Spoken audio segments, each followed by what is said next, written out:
2025 December నెల 5వ తారీఖున దేవగురువైనటువంటి బృహస్పతి కర్కాటక రాశి నుంచి వక్రించి మిథున రాశిలోనికి వెనకకు మరలి ప్రవేశిస్తున్నాడు. ఇదివరకు మిథున రాశిలో ఉన్నటువంటి ఈ గురువు అతిచార రీత్యా కర్కాటక రాశిలోనికి రావడం జరిగింది. డిసెంబర్ 5 వరకు ఆయన కర్కాటక రాశిలోనే ఉన్నాడు. ఇప్పుడు వక్రించి తిరిగి యథాస్థానానికి మిథున రాశిలోకి వెళ్ళిపోతున్నాడు. ఈ రకంగా 2025 డిసెంబర్ 5 నుంచి ఇతను 2026 జూన్ 2 వరకు మిథున రాశిలోనే ఈ 6 నెలల పాటు తన సంచారాన్ని కొనసాగిస్తాడు.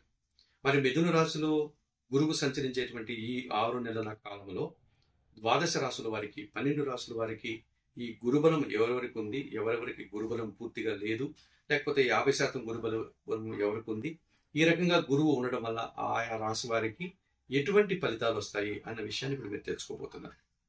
ప్రధానంగా మేషరాశి వారికి భాగ్య వ్యయాధిపతి అయినటువంటి ఈ గురువు అనగా 9వ భావాధిపతి 12వ భావాధిపతి అయినటువంటి ఈ గురువు తృతీయ భావములో మిథున రాశిలో సంచరిస్తున్నాడు.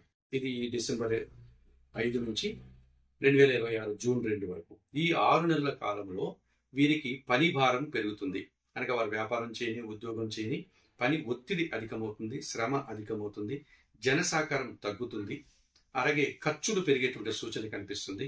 కొన్ని సందర్భాల్లో అనగా విద్యా సంస్థల్లో పనిచేసేవారు కానీ, విద్యార్థులకు కానీ వారి యొక్క చదువులు చదవడానికి విద్యార్థులకి, లేకపోతే రాసిన పరీక్షల్లో ఫలితాలు రావడానికి కానీ, లేకపోతే విద్యారంగాల్లో విద్యా సంస్థలో పనిచేసేటువంటి ఆ ఉద్యోగులకి కష్టం, పని పెరిగేటువంటి సూచన ఎక్కువగా కనిపిస్తుంది. ఒక విధంగా చెప్పాలంటే మేషరాశి వారికి గురుబలం లేదు అని చెప్పవచ్చు.